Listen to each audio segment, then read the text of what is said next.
Chapter: The Poisoned Soup. Actually, I had known for days that Alice was going to poison me. But when she walked over with that bowl of soup, laced with deadly potassium cyanide, I still praised her cooking skills and drank it all in one gulp.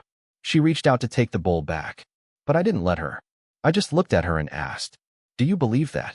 I'm the one who loves you the most in this world." Alice's attention was only on the bowl. She wanted to destroy the evidence. "Of course I do. Now give me the bowl. I need to wash it." I still didn't hand it over and asked again, "You do realize how naive you are, right? How easy it is to fool you." The moment I brought that up, her mood shifted. "Oh, here we go again. You're saying I'm dumb. Aren't you fine? You're the smart one. I'm the idiot." Happy now, she snatched the bowl from my hands and stormed into the kitchen, muttering under her breath, "Since you're so smart, why don't you just die already?" I gave a bitter smile.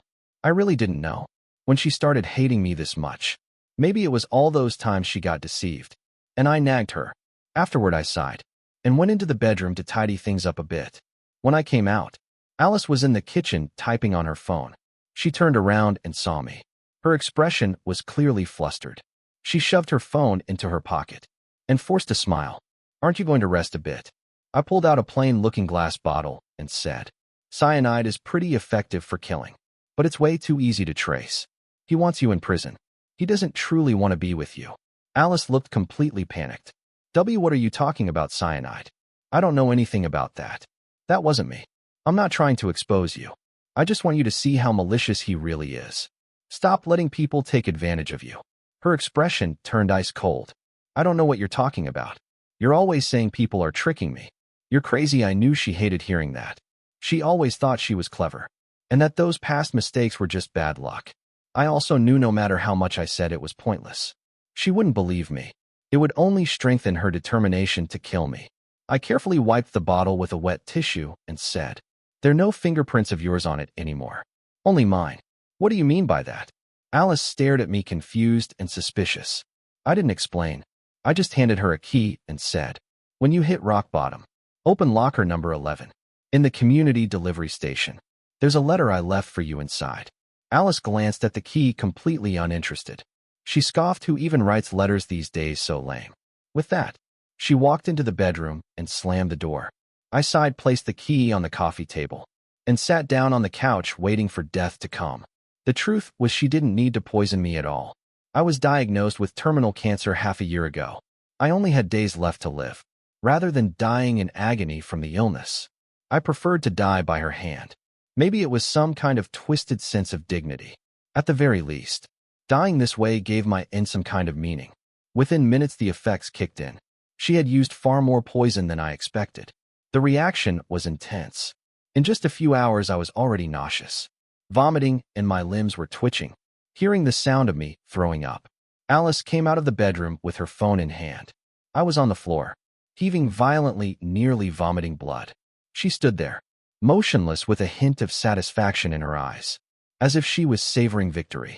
When I looked up at her, she finally put on a fake, concerned expression and asked, "Are you okay?" Chapter 2: The Handwritten Letter. "I'm fine." I shook my head, forcing myself to endure the burning pain that consumed my whole body, and reminded her. I left the key to the delivery locker on the coffee table. "Don't forget it." "Yeah, I know." Alice still stood by the bedroom door, not moving an inch.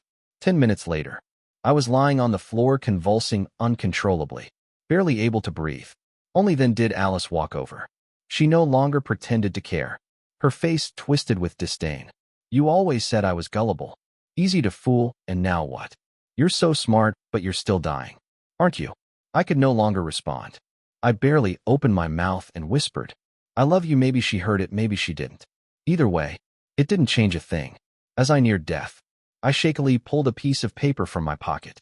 Alice glanced down at it, and her eyes immediately lit up.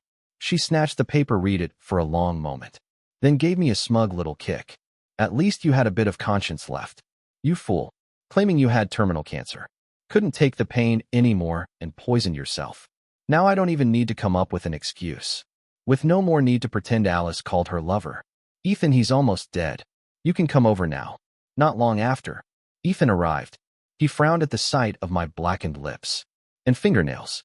Alice, overjoyed, wrapped her arms around him. "Look, He's really dead, now we can finally be together openly. But Ethan let out a long sigh. You gave him too much. The symptoms are way too obvious. The police will definitely investigate. I followed your instructions exactly. Maybe I accidentally added too much. Yeah, obviously you did relax. It's fine he left a suicide note. It says he was in the final stages of cancer and couldn't take the pain anymore. It clears us completely. Even the bottle that held the cyanide, he wiped it clean. No fingerprints of mine on it. Ethan looked surprised. He took the letter and examined it carefully, confirming it was indeed written in my handwriting.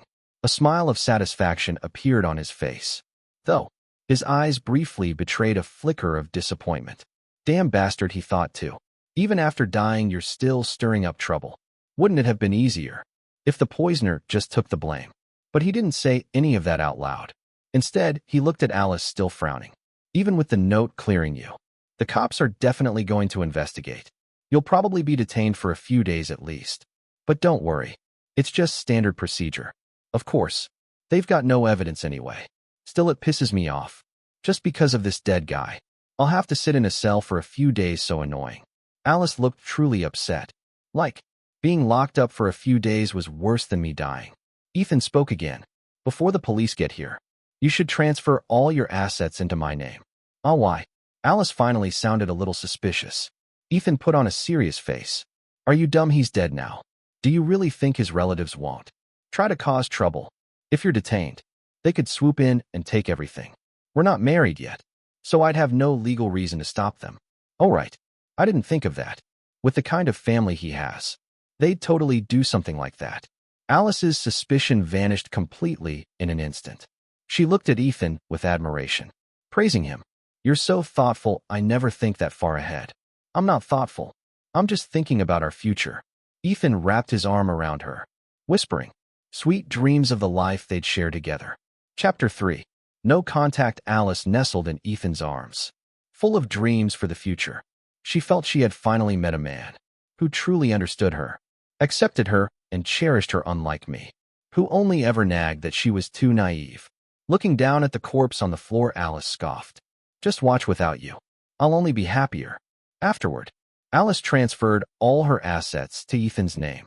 Ethan even deliberately waited a few more days, until the body began to reek, before telling Alice to call the police.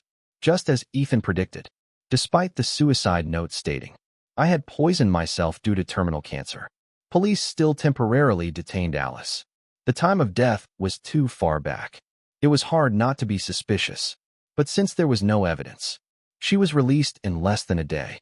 When she got out, it happened to be the 7th day after my death, a traditional day to mourn, but the house was already in Ethan's name, and my relatives had no place to set up a memorial. In the end, they had no choice but to rent a small corner at the crematorium. One of my relatives called Alice, asking her to come burn offerings for the 7th day, and also wanting to understand what had happened, why I would suddenly commit suicide. Alice answered the call and immediately snapped. He killed himself. What's that got to do with me? Stop asking me about everything.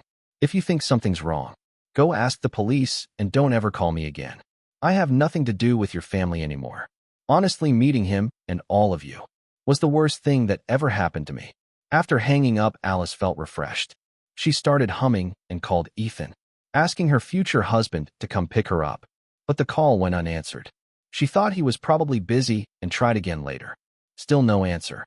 After several tries with no response, she angrily hailed a cab and headed straight to Ethan's place. On the way up, she was fuming. When I see him, I'm going to kick him hard. He knew I was getting out today and didn't even come pick me up, so rude.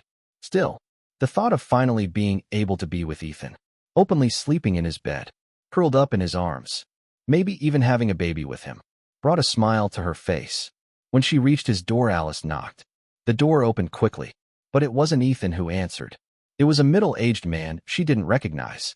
Inside the apartment, loud construction noise rumbled. Who are you? The man asked. Puzzled, is Ethan home? You guys must be from the renovation crew, right? He must be trying to surprise me, remodeling the place before we get married. The man gave her a strange look. This place is being renovated. Yes, but I'm not from any renovation company. I'm the new owner. Ethan sold me the apartment 2 days ago. Didn't he tell you? Alice froze. Sold. She didn't think too much of it. I still have my own apartment, she told herself. Maybe Ethan was just trying to consolidate finances. For our future. Still, shouldn't he have at least told her?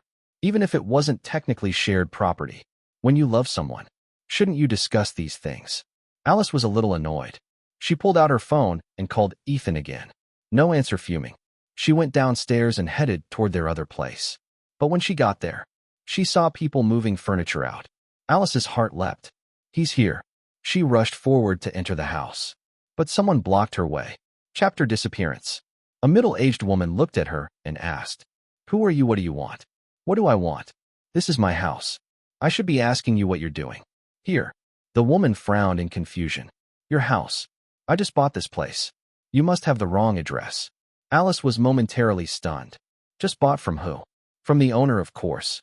His name was Ethan, I think. Alice was speechless. This house was sold too. She refused to believe it and began making a scene outside the door. But the woman showed her the title deed, fully transferred and filed through official channels. It was useless. Alice had no claim anymore.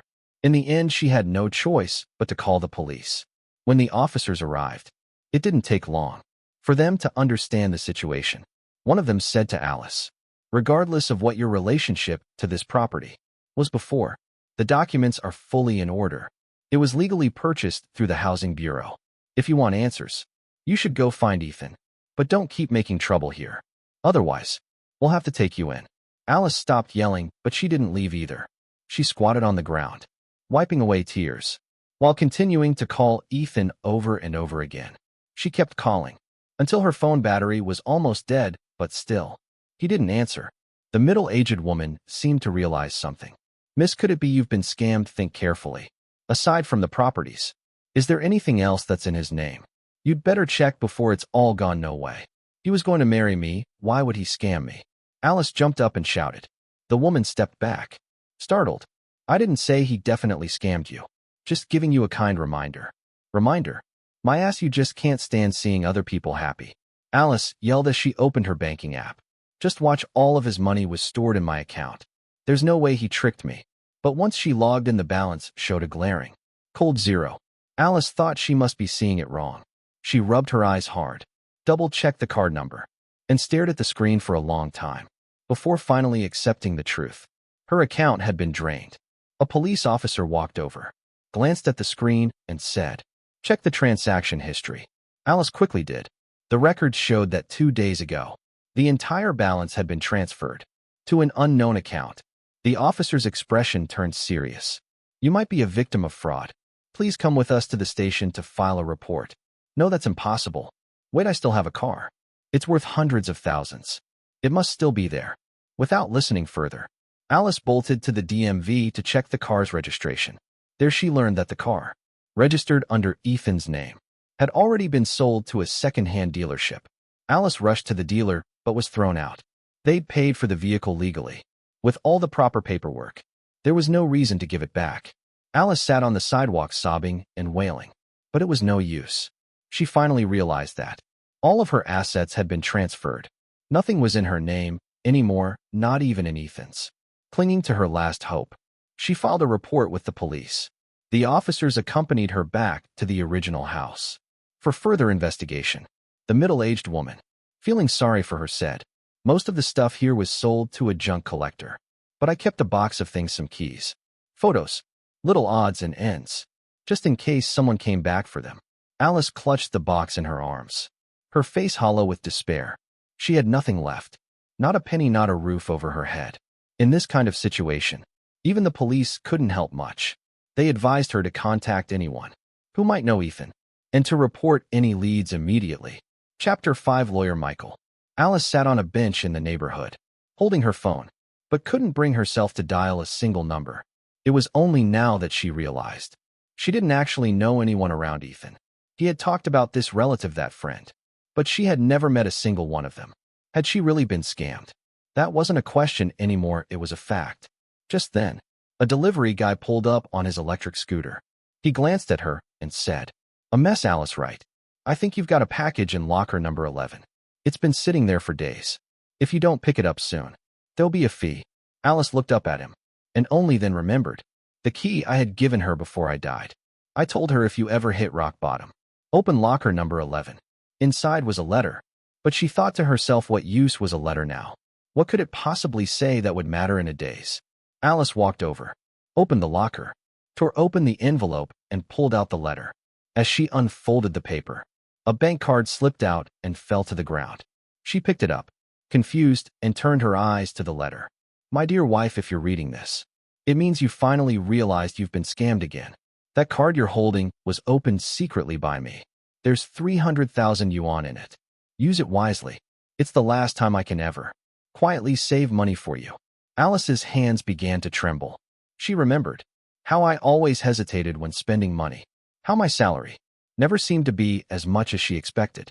She had suspected I was having an affair, even hired a private investigator to look into it. But of course they found nothing. Only now did she understand I wasn't cheating on her.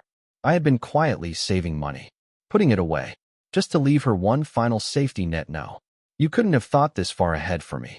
Alice stared at the letter, disbelieving. But when she ran to check the card at an ATM, the screen confirmed it.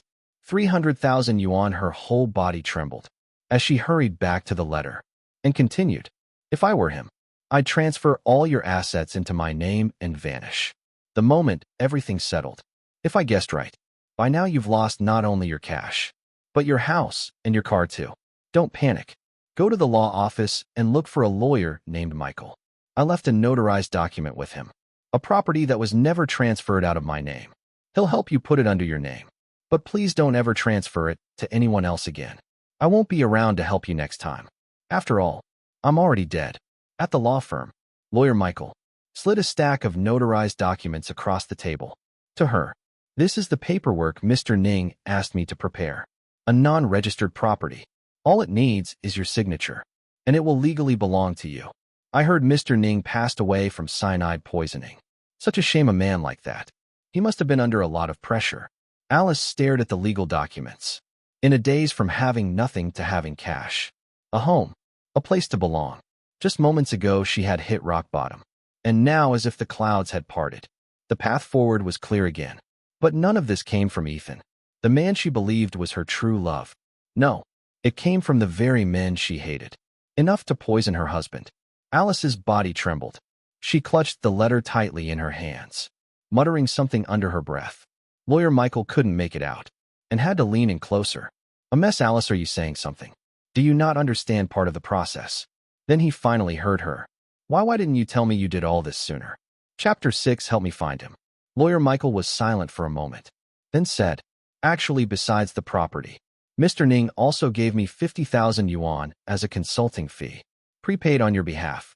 He asked that, before making any important decisions in the future, you come to me for advice. To be honest, 50,000 barely covers a few hours of my time. But when he said he was about to die, I couldn't bring myself to refuse. Alice looked up at him, her eyes already beginning to redden. She didn't speak. Instead, she picked up the letter and kept. My dearest wife, I know you never liked it when I called you that, but to me, you will always be the woman I love most. In the days without me, please learn to take care of yourself. If you ever decide to remarry, marry a chef you're always dieting and skipping meals. Maybe someone with real cooking skills can help you eat better and stay healthy. Or maybe a piano teacher. You love piano music. And even though I practiced for so long, I could only manage a clumsy version of a search for Dry and Dry, or even a pet shop owner. You adore animals but hate cleaning. He could make your life a lot easier. Find someone who suits your heart's desire. But please never fall for someone like me again. Because aside from loving you, I wasn't good for much. Maybe it's for the best that you insisted. We never have children. At least now there's nothing tying you down. So go on without me. I know you'll be happier. Tears dripped onto the letter, soaking into the paper and smudging the ink. Michael didn't know what the letter said. Out of professional courtesy, he hadn't peeked. He simply pulled 2 tissues from the box and handed them to her. The dead don't return a mess, Alice. But from what I can see, Mr. Ning truly loved you. No matter what happens next, at least once in your life, someone loved you with all his heart. Alice couldn't hold it in anymore. She broke down sobbing. She remembered so much. That time he dragged her, beaming with excitement, into a fancy restaurant and played a search for Dry and Dry so awkwardly on the piano. She had found it utterly humiliating and shouted at him before storming out. What must he have felt then? Maybe just disappointed. She remembered how no matter how busy he was, he always woke up early to make her breakfast. 7 or 8 different dishes, just in case there was something she didn't like. Even though she often slept in until noon and never ate a single bite, he never stopped doing it. He'd beg her gently to eat more, say she was too thin, while she just snapped that he didn't understand how women wanted to stay beautiful, nagging like an old man. And then there were the pets, the housework, the laundry and mopping. Every holiday, he'd go with her to visit her family, but not once did they ever spend New Year's Eve at his. Alice, drenched in tears, looked at Lawyer Michael and cried out, "I never did anything for him, nothing. Not a single thing." Michael sighed. He knew words were meaningless now. He just slid the tissue box closer to her. After crying until her eyes dried out, Alice finally calmed down. Suddenly she asked, "Lawyer, can you help me find someone who?" "A man named Ethan." Alice pulled the bank card from her pocket and placed it on the desk. "There's 300,000 yuan in this account. And this house too. If you can find him, they're yours." Michael raised an eyebrow slightly. "Can you tell me who he is to you? Or what you want with him? I want to ask him why he lied to me." Chapter 7. Confession. "I see." Lawyer Michael picked up the bank card. "Then give me any information you have on him. I'll use all my resources to try and find him. It's not 100% guaranteed, but as long as he's not dead, there's a decent chance we'll track him down." Alice said nothing more.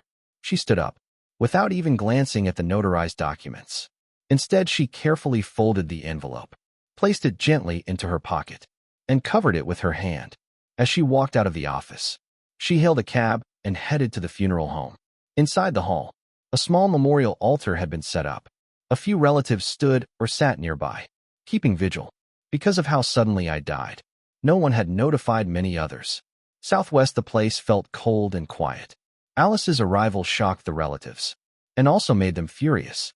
"It's been 7 days since he died, and you didn't even show your face. You cursed at us when we called. What are you doing here now?" Her second uncle barked at her face, flushed with anger. "I'm sorry, I was wrong," Alice said, lowering her head. "I want to light some incense for him. No need for your fake sympathy. You're just afraid people will gossip. For him to marry a woman like you must have been the worst luck of his life. I bet that cancer thing was a lie too. Maybe you killed him." Alice kept her head down. She didn't argue, nor did she admit anything. Some softer-hearted relatives, likely out of consideration for me, decided to let her be. Alice slowly approached the urn, staring at the smiling face in the framed photo. Took her back to the early days of our marriage. Back then, life had been joyful. Warm, the two of us dreaming about the future together, side by side. But after she was scammed a few times and suffered major losses, everything had begun to sour. The pressure grew, the mood darkened. With the relatives watching, Alice knelt before the altar. She bowed her head again and again. Thump, thump, the sound echoing through the quiet hall. Everyone was stunned. They had thought she was cold and heartless. No one expected this. "I'm sorry. I was wrong. You were right. I was the fool. I'm sorry." She repeated those words again and again, until her forehead split open from the force, blood mixing with her, tears dripping freely down her face. The relatives rushed to stop her, dragging her up. When they saw Alice's face covered in blood and tears, they were all taken aback. She pushed them away, then bowed again toward the relatives, slamming her head into the ground with each kneel, sobbing as she confessed. Even her second uncle, who hated her most, was speechless. He could only mutter with a stiff neck, "Well, if you felt this way, then what were you doing before? You said you wanted nothing to do with us." Humph. Alice still didn't try to explain. She simply asked for mourning clothes and draped herself in sackcloth, then knelt down by the altar to keep vigil and burn offerings. Seeing how genuinely remorseful she was, the relatives no longer gave her a hard time. The next day, when the ashes were buried, Alice scattered the final handful of dirt and didn't leave with the others. She simply sat there staring at the headstone, tears falling from time to time. A few days later, Lawyer Michael called. He had found him. Ethan, turns out. Ethan's identity was fake. He had forged his documents, and all the assets Alice transferred to him had been rerouted to another alias, and then transferred again to his real wife and kids. Michael had used all his connections to finally track him down. But according to what he said, the money was already gone spent. Not a cent could be returned. Anyone with half a brain could tell that was a lie. Ethan had no intention of giving anything back. That's fine, Alice said. I just want to see him one more time. Please help me arrange a meeting. Just say I want to talk privately. There's one condition. He has to bring his wife and kids with him. Chapter 8. Questions. That's not a problem, said Michael. I'm sure he'll be happy to settle this privately. But personally, I'd still recommend you report him and press charges. Even if you can't get the money back, at least he'd do some time in prison. No need, Alice replied flatly. Jail doesn't punish people like him. It's meaningless. Michael didn't push it. As a lawyer, he could give advice, but he couldn't make decisions for his client. A day later, Alice met Ethan again in a hotel room. To be more accurate, it was a reunion with his entire family. Ethan showed no signs of embarrassment. His wife was a plump woman, and their 2 children, a boy and a girl, looked about 7 or 8. They walked into the room without a hint of awkwardness. The kids immediately jumped onto the bed and began playing, as if they owned the place. Shoes still on, they quickly dirted the clean white sheets. The plump woman stared at Alice, waiting for her to scold the kids, just so she'd have an excuse to pick a fight. She'd clearly done this kind of thing before. Starting a conflict gave her the upper hand. It would throw everything into chaos. But Alice didn't even glance at them. She simply pointed to a few bottles of drinks on the table. What do you want to drink? Help yourselves. The 2 kids jumped off the bed and each grabbed a bottle of fruity milk, then even handed one to their mother. The plump woman glared at Alice with a provocative smirk, twisted the cap off, took a few sips, and then spat it out. Ugh, disgusting, no taste. What kind of palate do you even have? Alice still ignored her. She poured a cup of tea, walked over, and handed it to Ethan. You like Longjing tea? This should be real. Right? Ethan accepted the cup, drank it all in one go, and said, just say what you want to say. Let's get this over with. I'm telling you now, I don't have a single penny. Alice took the empty cup from his hand and placed it back on the table. I'm not here to ask for money. I just want to ask a few questions. Go ahead first. Were you planning to scam me? From the very first day we met. Ethan didn't answer right away, but his wife rolled her eyes and snapped. Isn't that obvious? You think he was going to marry you for love? I wasn't asking you. Alice said, if I have questions for you later, I'll let you know. Watch your tone, believe me. I'll slap that smug look right off your face. Enough, Ethan cut in. Let her ask, we're here to settle things. No need to go overboard and back ourselves into a corner. Go ahead, he said to Alice. You still haven't answered my first question. Ethan looked at her and said calmly, that's right, from the very beginning, that was the plan. Alice gave a small nod. Her face, which had been stiff the whole time, showed a faint trace of relief. She took a deep breath, calmed herself, and asked the second. When you asked me to poison him, your goal was to get me locked up, ideally on death row, wasn't it? Ethan hesitated for a moment, then said, I never told you to poison anyone. Don't try to pin that on me. His eyes darted around the room, scanning the corners. Alice caught his meaning. Relax, there are no cameras here. No hidden recordings. If I wanted to drag you down, I could have gone straight to the police. Her logic was sound, but Ethan was experienced in shady dealings. He knew better than to leave any evidence behind, no matter how she asked. He wouldn't admit to instigating the poisoning, but Alice didn't push further. His evasion had already given her the answer she needed. Third question, she said, pausing as she looked him in the eye. Do you feel even a shred of guilt toward me? Chapter 9. Murder. No. Ethan shook his head without the slightest hesitation. He knew better than to give someone like Alice even a sliver of hope. He dealt with women who would cling on like leeches. If he did, Alice's expression twisted with bitterness. The plump woman, seeing this, smirked triumphantly. Women like you, there's a dime a dozen. You really thought you were some goddess. Every man would fall head over heels for you. Please, you were dumb. Don't blame anyone else. Alice turned to look at her and nodded. You're right, I was dumb. There was only one man in this world who ever loved me, with his whole heart, and I killed him with my own hands. Done with your questions, Ethan said impatiently. Good, so how do you want to settle this? Alice didn't answer. She walked past them and quietly locked the door. Ethan immediately felt something was wrong. Why are you locking the door? He asked, stepping forward, but collapsed to the ground. Before he could take a second step, Alice turned to him, expression cold. I had someone source this drug specially. After you ingest it, your whole body goes numb within 1 minute. What are you trying to do? Ethan stammered, panic in his eyes. What I'm doing is very simple. Alice pushed the plump woman aside. Her body was already paralyzed, unable to resist. And she fell, cracking her head on the corner of the table, blood spilling instantly. Alice didn't even glance her way. She opened a drawer, pulled out a sharp knife, and crouched down in front of Ethan. The blade gleamed inches from his face. Ethan's entire body trembled. Don't do this. Let's talk, everything's negotiable.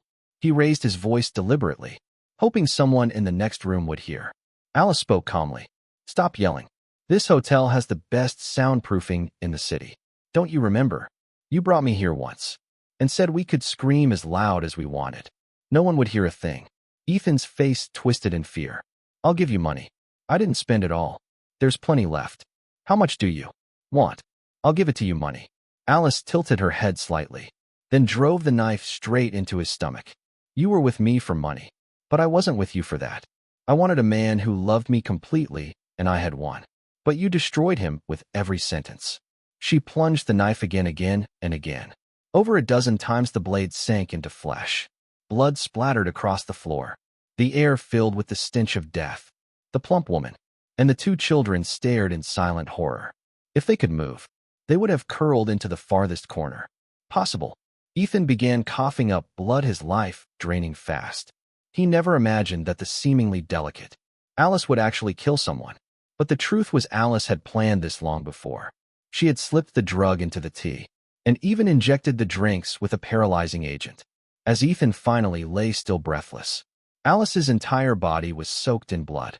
She yanked the knife from his corpse and turned toward the plump woman. Chapter 10. No right or wrong ending. The woman had already wet herself. Yellow liquid spread beneath her, pooling on the floor. Alice's face twisted into something monstrous. Now it's your turn to answer some questions. You married a man like that. Did it make you happy? Happy? No, not happy. The woman shook her head, furiously denying everything. But Alice wasn't here to let her go. The knife plunged into her stomach. If you weren't happy, why did you stay with him? Another. If you weren't happy, why didn't you stop him when he did terrible things? If you weren't happy, why did you barge in and yell at me the moment you arrived? If you weren't happy, why didn't you just die? Each question came with another blow. The woman died quickly, her eyes wide open. This time her usual forceful attitude had met someone more ruthless. Then, Alice turned to the 2 children. Her eyes were like ice. Now it's your turn. With parents like that, are you happy? The kids were terrified. They shook their heads, then nodded, not knowing what to say. They were too scared to even think. No one, especially children, can face death without fear. But Alice didn't kill them. Children, even bad ones, are still innocent. They were simply raised in a toxic environment. Remember what happened here today. When you do something evil, you pay for it. You might get away once or twice, but one day you won't. And that's the day you die. Alice dropped the knife and walked out. The children's cries echoed down the hall. Curious guests peeked in, only to scream when they saw the blood, the bodies. Murder, call the police. By the time police arrived, Alice was already sitting in the interrogation room, handcuffed. She had turned herself in, admitted to poisoning her husband, and killing Ethan and his wife. Afterward, the officers were stunned. This frail-looking woman had killed 3 people. In the courtroom later, when the judge asked if she had anything to say, Alice made 2 requests. First, to be sentenced to death, to repay her husband's life with her own, be allowed to die holding the letter he left her. She hoped maybe in hell she'd get the chance to say sorry. The verdict wasn't hers to decide, but the murders were brutal, the motive clear. Judge sentenced her to death by lethal injection. Her final request was granted. When the injection began, Alice gripped the letter tightly. It was stained with blood, with tears, with all her remorse. The story made headlines across the city. Of course, lawyer Michael saw it too. One of his colleagues sighed. At least she showed remorse. In the end, maybe she wasn't all bad. Michael was quiet for a moment. Are you sure it was remorse? What else could it be? The colleague asked. Puzzled, Michael shook his head, sighing softly. Alice will never know. The one who understood her best was her husband. A man dying from terminal cancer. Used that understanding to kill. The person who wanted him dead, tell me. Was he good or bad? The colleague stared in shock. You mean, Mr. Ning was the one who... I didn't say anything. Michael cut him off. He stood up, walked to the window, and looked out at the endless stream of traffic. Good or bad? Who can really say? Right.